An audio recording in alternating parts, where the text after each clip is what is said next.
using fear and guilt to control populations is kind of the oldest trick in the book. The UK cannot meaningfully influence the global climate through reduction of its emissions.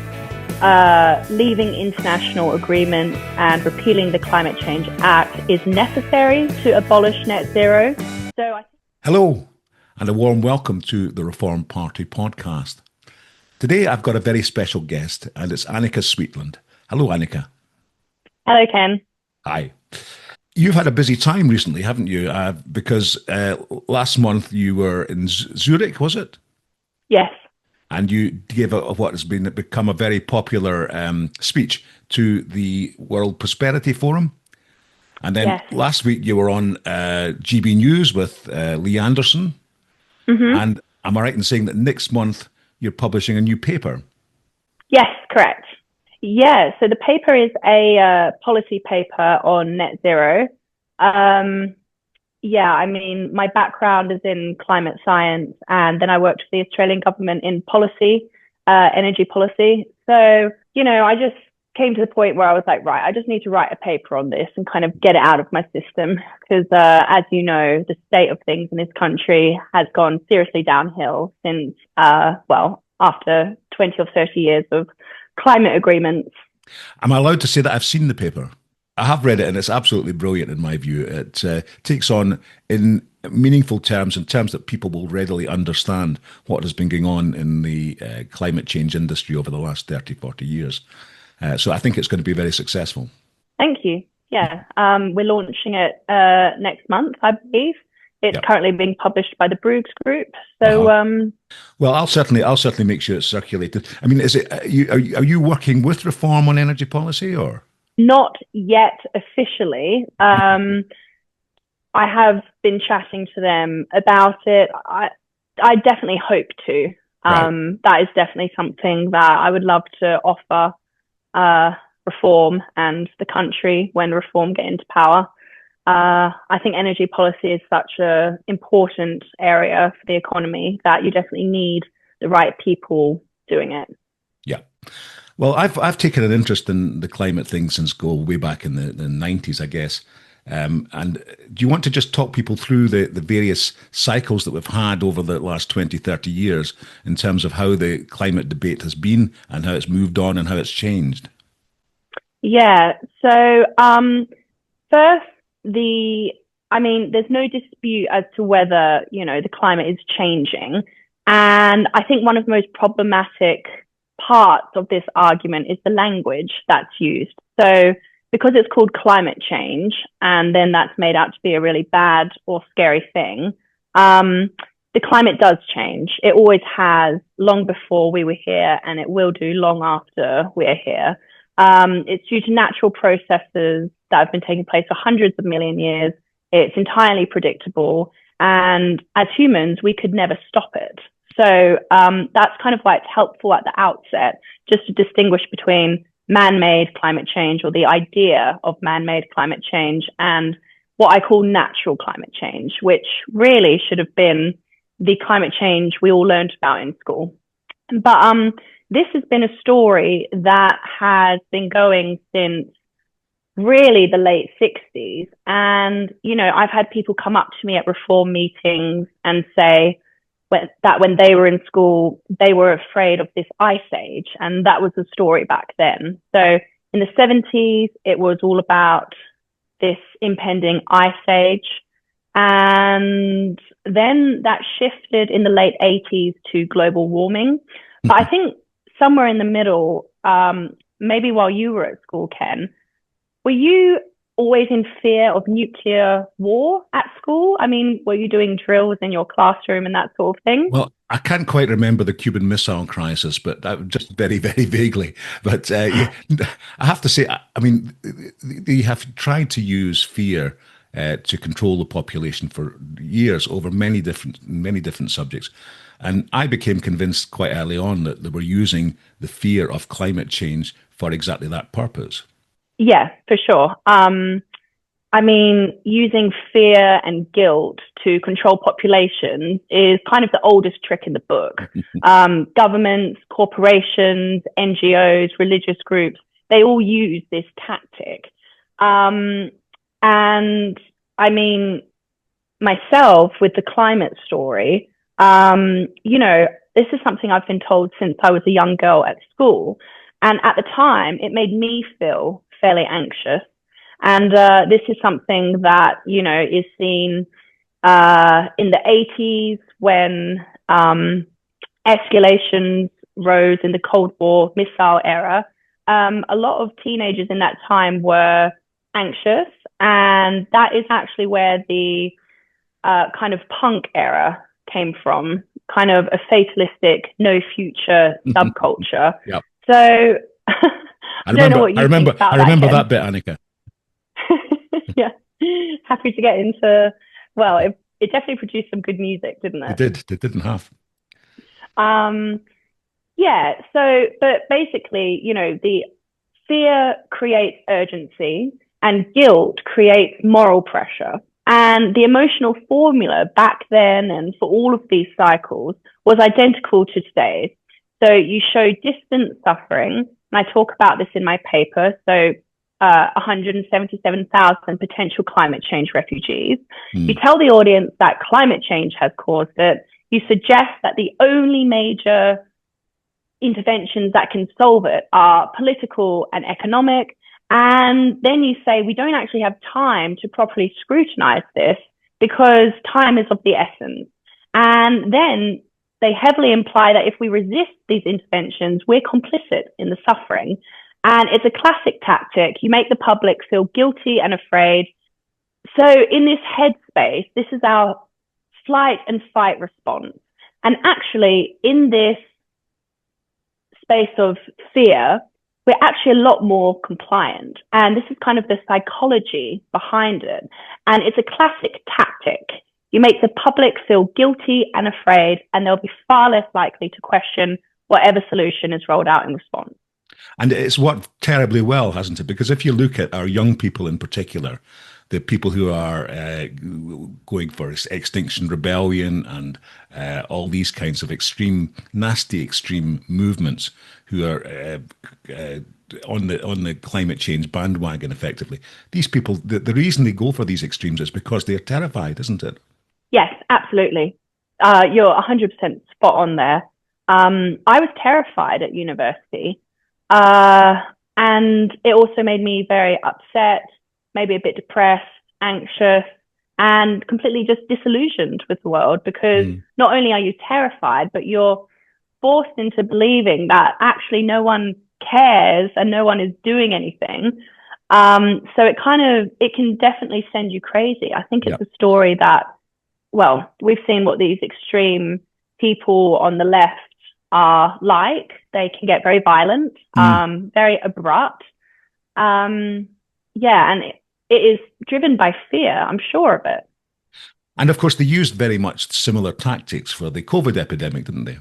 I was actually quite naive back then, which was quite nice. I thought the government was looking after us. So Australia was one of the worst ones, wasn't it? One of the worst lockdowns in Melbourne, yes. Yeah. Where I'm from, Perth, Western Australia, I mean, it's just so big that they just basically shut the border and it was business as usual. I think they had 2 mini lockdowns of like 3 or 4 days or something. But actually, it's also something that's happening right now with free speech in the UK. You know, people, all of these people being locked up for tweets and saying the wrong thing. It's crossed my mind. Should I kind of be speaking out about climate change? Am I going to get locked up?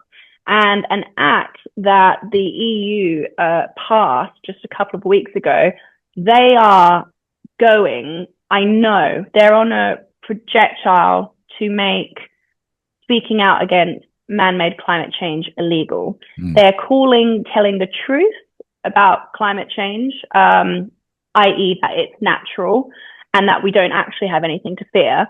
They are labeling that misinformation. And I think that things could get really bad before they get good. And I wouldn't be surprised if, people, maybe got locked up for it. So there are two things here, really, isn't there? First of all, there's what your view is on climate change. Now, it seems to me that you and I probably both agree that it's a scam and that governments are using it to control populations, etc.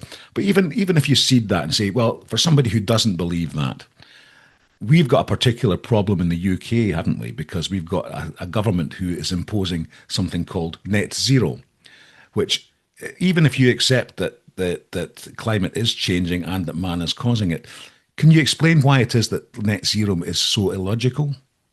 Basically, even if it was all true, the UK cannot meaningfully influence the global climate through reduction of its emissions. No. Even if we got all the way to net zero, there'll be no measurable or meaningful change to the Earth's climate. And this is because we only contribute 1% of global emissions.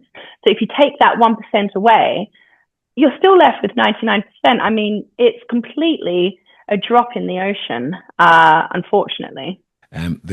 What we are doing in terms of harming ourselves through the net zero policies, industrially and economically and so on, makes no sense because even if you say, as you say, even if we were to achieve net zero, it has no impact on climate whatever. And this is when the penny kind of dropped for me. I thought, well, if the government actually thought that we were moving towards this impending natural disaster, wouldn't they be wanting to increase food security and increase energy security? But net zero is doing completely the opposite. I mean, because we're not allowed to explore our gas fields, which has actually just became illegal, by the way. Mm. Since that is illegal, that makes us more dependent on other countries for gas. And when they just decide they don't have enough, we're going to get cut off. We're not even going to be able to drive our electric cars because we won't be able to charge them. I mean, it's really, really scary situation we're getting ourselves into. And people don't actually realize that we almost ran out of our gas reserves very recently. And yeah, the fact that we're also putting solar panels on farmland, that reduces our food security because we're putting it on some of our most productive farmland in Lancashire, for example, as you will have seen. Well, I live in the Wirral, which is north of England, Cheshire, just south of Liverpool, and we have a particular problem at the minute because they're putting in a carbon capture and storage scheme in this area, and this involves laying huge carbon dioxide pipes and so on, and basically churning up the land. And the idea is that they're spending £22 billion which event to take the carbon and bury it out underneath the Irish Sea. And so we're having huge meetings. I've got a meeting tonight where I think there's 160 people coming to protest about this the imposition of these carbon capture and storage schemes. Have you any knowledge of these? What I do know is that it just makes my blood boil because carbon dioxide is actually really good for the planet. Yeah. And, it's plant food. And, in university, I was taught that trees were going to starve due to climate change. And they intentionally used the word starve because they knew we all loved the environment, hence we were doing the course. But actually, in commercial greenhouses, they actually pump carbon dioxide into them to 1,400 parts per million because it grows the best plants. And they also use the least water when there's lots of carbon dioxide. So NASA's satellite imagery actually shows a 10% greening of the Earth between 2000 and 2020. So actually, the mainstream media wants to make out this picture that the Earth is becoming desolate and dying, but actually it's flourishing because of the extra carbon dioxide. Yeah. Crop yields were up sort of 15%, I think. Yes, Because exactly. of the And additional they're carbon in saying the it's going to atmosphere. cause famine. I mean, it just couldn't be more illogical. And that's kind of the whole problem with me because people can be irrational, sure, but just no logic whatsoever. They're saying carbon dioxide is bad for the planet. It's actually scientifically proven to be really good for the planet. I mean, that's how photosynthesis occurs. That's how we're actually alive, is due to carbon dioxide. Hmm. Let me just ask you, you say you're not formally involved with reform yet, but hope that may change. Can I ask you what your view is on how gung ho reform should be in terms of climate change? Because what I've seen with people interviewed about it, and now we're quite clear, we're opposed to net zero. We don't want it, and that's a clear policy. Presumably, we're opposed to carbon capture and storage as well, so that's fine. But I've seen, and it happens quite often with journalists, mainstream media journalists, who will get somebody from Reform and they'll say, right, what's your policy on climate change? And they say, oh, well, we're against net zero. No, ask on climate change. Are you a climate change denier? And of course, this is the terminology they use, which harks back, of course, to the Holocaust deniers sort of meme. And in most cases, when they get to that stage, they will refuse to take that extra step and say, "Yeah, we don't believe in climate change. We think climate change is a scam." Now, I haven't seen anybody yet from the top of the party yet being prepared to take that next step. Do you think they should? Look, I don't think that Nigel Farage ever has the need to openly state something so controversial. I think that actions speak louder than words. Leaving international agreements and repealing the Climate Change Act is necessary to abolish net zero. So I think that will make enough of a statement. I can kind of get away with it because it's what I studied. And And I can get away with it that's because actually I'm just a podcaster. Nobody listens. no, but that's why the internet trolls hate me so much, because I'm actually qualified to have an opinion on it. Apparently, you need to have a degree in it to talk about it these days. So, if it were up to me and I had a journalist saying that, and it got to that point and said, "So, are you a denier?" I would say something like, "Look, we need to be thinking about the future generation.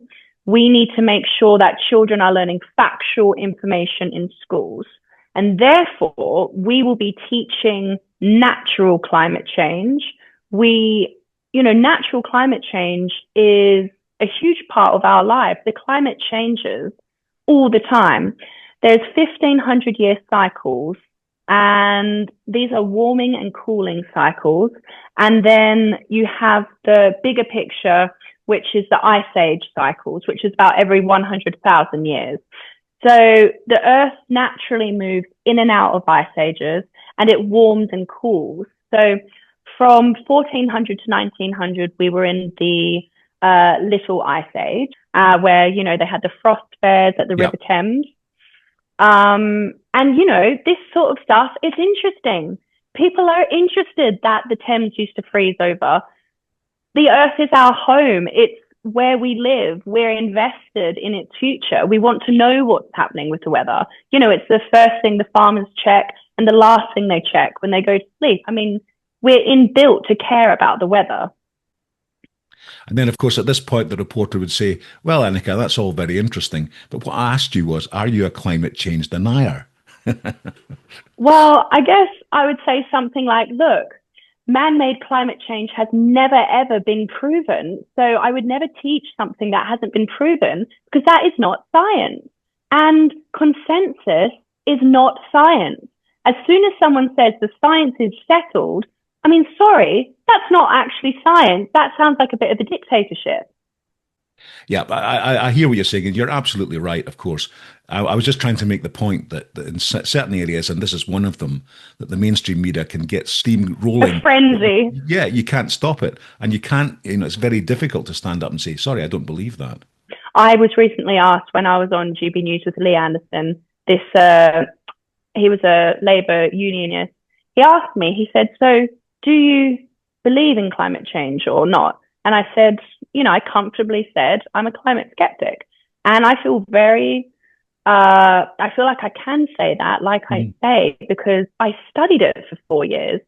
And when you give up that much of your life to something, and then you find out that actually what you were taught was a lie, I'm going to say, actually, guys, I dedicated my life to this. I thought this was going to be my career. It was a lie. I mean, I'm going to say it. It's nonsense to say these days that you do have to have certain qualifications to be able to speak to a subject, because all knowledge is there at the end of your mouse, isn't it? And so therefore I tried to keep up with the climate debate over a period of time. I remember, I think I Yeah. mentioned to you before, the one that really got me in the end was the use of proxies to, because basically there was no temperature measurement temperatures before about 1950, none at all. So the way they established what the climate had done going back Mm, in time was mm, through proxies. So you had ice cores, and you had tree rings and various ones. And the one that got me was when they had all these tree ring proxies going back hundreds and thousand years, and they used those to say the temperature in that period was this, and when they got to then compare the tree ring data with the actual measured data from the 1950s onwards, it didn't match. In other words, when the temperature was getting warmer, the tree ring should have been bigger, but it mm. didn't. It wasn't getting bigger. So what did they decide? That well, something else must be affecting it then. If the tree ring data is not reliable when we're actually able to compare it with the measured uh, temperatures, then something else must be going on to stop it. They didn't say, well, just a minute, maybe that means that tree ring data wasn't of any value at all, which would have been to me the obvious conclusion. This is quite a complex point that you're Mm, touching on. So, in general, with proxies, you want to use a wide variety of them. So, there's things like seabed sediment, there's fossilized pollen, there's the ice cores, like you say, tree rings. So you want to use a large sample size, lots of different types with a very large geographic range. And then when you do that, they're actually pretty accurate. And with the tree ring data, what's called the divergence problem is actually, I think what's happened is with the thermometers at the weather stations, actually about 30% of them don't even exist and they're just estimated. And the ones that do exist, a lot of the time, not all the time, but a lot of the time, they're located near high temperature activities, like they mm, could be on an asphalt runway at an airport. yeah. Um, they could be in a car park. There's photos all over the internet. If someone wants to have a look more into this, they should have a look at the work by Alan Watts. And what he does is he goes around and photographs temperature stations Yeah. all around America just to show that, there's this weather So station when it in was a first back. when it was first put up, it was just a little measurement device in the desert, and then 50 years later, it's surrounded by buildings and Oh, yeah. Yeah, exactly. And now what's happened in America anyway is they coated the weather stations with a new paint and it's actually a lacquer. And someone did an experiment with it and it actually insulates what's inside it. So I think that this is all part of the scam to make these instrumental records higher than they would otherwise be. But we're using the outputs of these climate models for really important real world things. And lots of decisions and financing is created with these outputs. So that's the problem of putting fabricated data into the models. But actually, what I just want everyone to know is that I'm not saying that the Earth isn't warming. We're meant to be warming right now. We're coming out of the Little Ice Age, which was global, not just in Europe. And we're going to see, another few degrees of warming. And there's nothing we can do to stop it. And then it will get cool again. So we've got a few centuries ahead where we are coming into a warming period. And if anyone wants to read about that, they just need to look up Dansgaard-Oeschger cycles.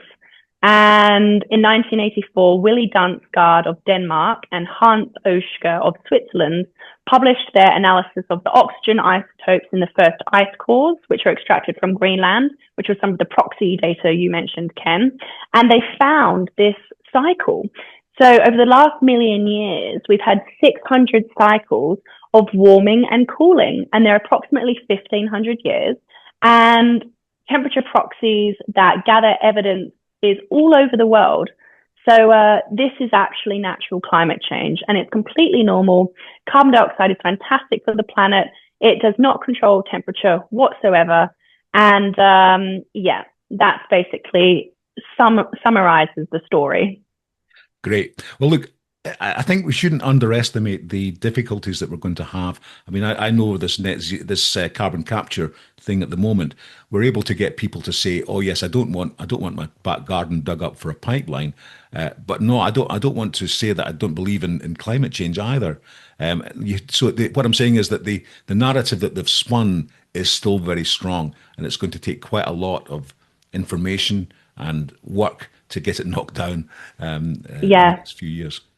yeah. I think when people start to realize that this is a story that's been evolving for the last 60 years, and it's always been the same case where they're, having this hysteric facts to cause hysteria. And they're saying that it's your everyday activities that's causing it, you driving your cars, eating your meat, and we don't have any time to act. We need to make a decision now. And, to create this fear, it's important to care about the environment. I care about the environment so much. I love the earth. That's why I did the course in the first place, because I wanted to try and find a solution for this.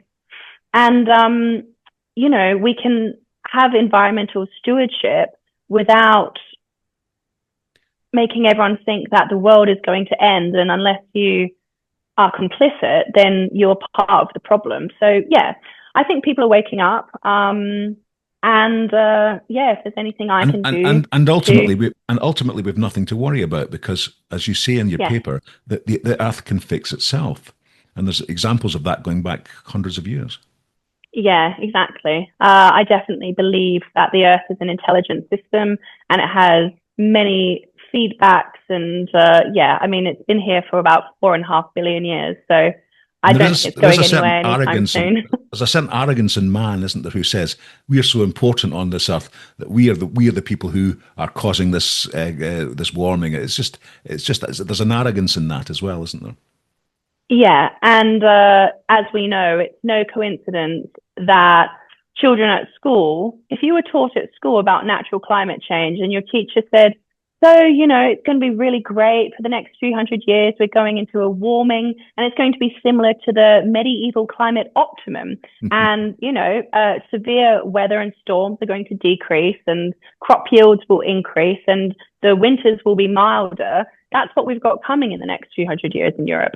Yeah. If we had learned that at school, there wouldn't be this whole thing. But because there's so much money in this scam and they have so much success controlling people when we're in this fearful state, and they know that everyone cares about the earth because it's our home. I mean, it doesn't take long to figure out that maybe something is going on here. Look, that's been great. Thank you very much indeed for having been on the podcast. Okay, thank you so much, Ken. It's been a Thank, pleasure. thank you very much, Annika. Cheers now. Okay, bye Bye. bye.